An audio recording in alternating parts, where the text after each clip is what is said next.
they weren't equipped to work with me. I was the only girl on the team for a number of years. It did make me feel very estranged from that whole thing, and I didn't feel welcome and I didn't feel part. And it was something I wanted to leave behind very rapidly. I had to do it for myself and my own mental health. Did you think about retirement a lot throughout your career? Was it ever kind of in the back of your head? I didn't honestly invest much time in thinking about it, mostly because I'd been very much led to believe by the people around me that you have to focus all your energy on this one thing if you want to be the best. And actually thinking about life after cycling, other career opportunities, was a distraction. So I was actually discouraged from having anything else other than the cycling focus. I thought I'll cross that bridge when I come to it. Even as I was nearing the end of my career, I didn't really allow myself to think beyond the finish line at London 2012, when I took off my shoes and was like, and that's it. It was very much like a sudden deadline to my career. It was like, finished. It seems like a really lovely ending, right? To finish at a home games on top of your sport. Are you glad that it ended that way? I mean, I've had a lot of time to reflect on my career and some of my decision making, and also how I managed myself and the relationships around me in the coaching environment. And I very much felt like I had no choice, but I had to leave. Emotionally, psychologically, I had had enough, and I thought I cannot exist in this system anymore. And the only way I could kind of justify that to myself and to manage that feeling was to tell myself that it was only a stepping stone, which I know you think, wow, you're putting your whole cycling career into a tiny little stepping stone. It's a really fantastic stepping stone, and it's supported me for a long time, but it's a stepping stone to what I'm going to do next. And I really, truly, deep down, convinced myself that that's what it was. What was it about those systems that were just breaking you down? I very much felt like in some days I was treated like a 16-year-old girl, the same girl that came into the whole system. And there were a few people there within my working environment who I constantly felt like they were chipping away at my confidence.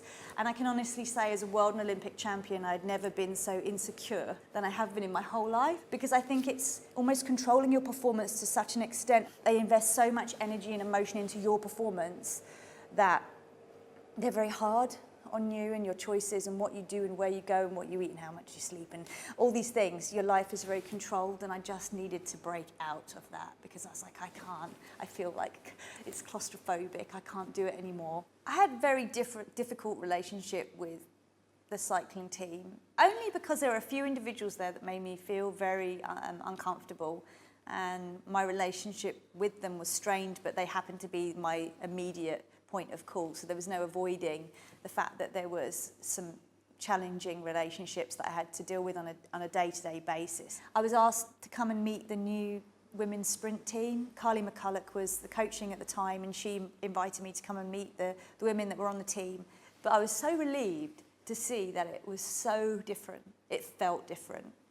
The way that everybody was behaving, the language they were using, the responsibility that the athletes seemed to have, and the kind of respect they were given was so different. I was like, oh my gosh, this is like totally different. Do you think they learned anything from you retiring? I doubt it, but I think that, I was very lucky to be given opportunities to sort of show that there is life after sport, and that's good, that you can do it your own way, and you can be emotional and this and that, whatever, and still be successful. Like, I've always been super honest about it, but I think I needed to be honest, and I needed to be in that space to set an example of how it could be done.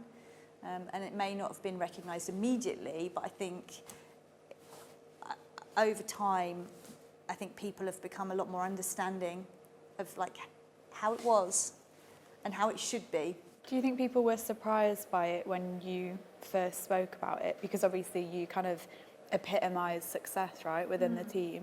I think a lot of people are surprised to hear that that's the reason I retired, and to all intents and purposes I had to tell the story one way to start with, and then when I had time and space to fully explain I could, but it was more of a management strategy of trying to sort of exit the programme without upsetting too many people. Is there any part of you that is saddened by that? Because that is hard to hear. I didn't think I was done physically, which is hard because I was the fastest and the strongest that I'd ever been the moment I retired. I actually thought that I was gaining a lot more knowledge and understanding of my own body and what I was capable of, and I thought I had more to give. But the payoff wasn't big enough. I very much felt like everyone had decided that when you get to sort of 30, your time's up anyway. So I think they were less willing, and I think everyone assumed I would go away and have children and then I wouldn't be interested anymore. But there was a lot of assumptions made, and I felt very pressurized to make a decision. And it did make me feel sad for a long time, but the training and the amount of time that I dedicated to the sport did bring me rewards. When did you get time to think about your retirement and your career, and did you process it? It's still not fully processed, don't get me wrong. I mean, it's a Really? long time on, and I sometimes think about it and go, could I have done that differently? Should I have done that? In terms of my choices afterwards. But I've kept myself very busy and distracted. And as time's gone on, the magnitude of retirement gets smaller and smaller and smaller, and it becomes more distant and less painful memory in many ways. You put your heart and soul into what you do for a living. And very much, we talk about your identity, and your identity being entirely entwined with your performance. And that's super unhealthy, because when you take the performance out, you're like, what is left? It does feel like you've lost part of yourself in many ways. You do start thinking, what kind of a person am I? What qualities do I have? Do I have anything else to offer? Because you then look at your friends outside of sport, and they're still on a trajectory, and your trajectory just stopped dead. How did you cope with all of that? I'm very lucky to have a lot of very supportive friends and family, and I think it would be really hard if you didn't have that support structure around you, sensible and reassuring and loving individuals, that you might really struggle. When you retired, did British Cycling help with any kind of advice for what retirement would look like, or give you any support? No, I didn't receive anything, and I just left. And for me, because of some of my challenging coaching relationships within the team, my heart was broken and I wanted to forget about it all. So I was very much not engaged with British Cycling for many, many years. I felt that I'd been kind of spat out the system a little bit in many ways. A handbag was left on my bed to say thank you for my service, and I didn't see anybody. My coaches already left the village, and I left. That was the end of my career. I gave you all this, and the thank you would have been more than 1,000 handbags. And plus, why do you think I need a handbag? Did you give Chris away a handbag? But anyway, I was like, this was an effort to thank me, but actually I was like, you got this so wrong. Talk to me about horse racing. Why was it racing that you got into? Oh, well, I mean, a PR company actually approached me with the brand that was setting this up and said, this is a ridiculous idea. It was like switching saddles. Victoria Pendleton goes from cyclist to national hunt jockey to ride the Cheltenham Festival Fox Hunters Chase, the amateur race. We're going to follow her transition, switching saddles. And I was like, yeah, and we'll give her 12 and a half months to learn to ride a horse. So it was a really strict regime. I rode 92 horses that year, different horses, in the space of 12 and a half months. And I loved it. Being coached, learning a new language almost. I didn't understand half the things people were talking about to start with. And just being immersed in a completely new environment with new challenges.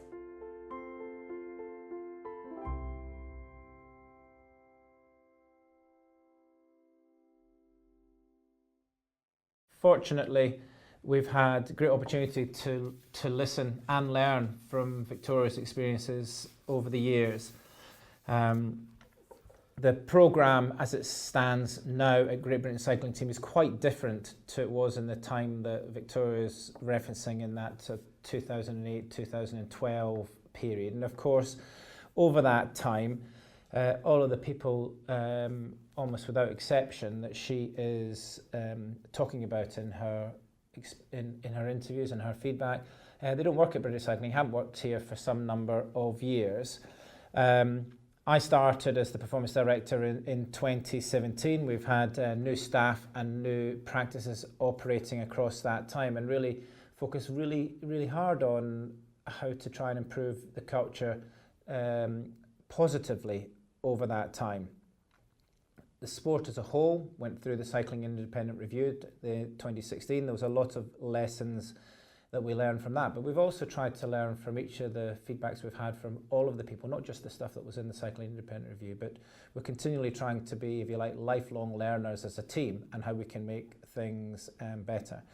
Fortunately, I think that we've got really strong relationships between our coaches, our support staff and our riders right across the programme now, a real sort of respectful relationship. And we're pleased to be able to invite Victoria back to actually participate in the programme and support particularly our women's sprint programme, which was the programme that she was part of, which of course has flourished over that time since 2016 through to date, and is now one of our strongest track cycling programmes, where we have riders who are ranked #1 in the world. We have a rider who won the World Championship for individual sprint at the World Championships in Glasgow.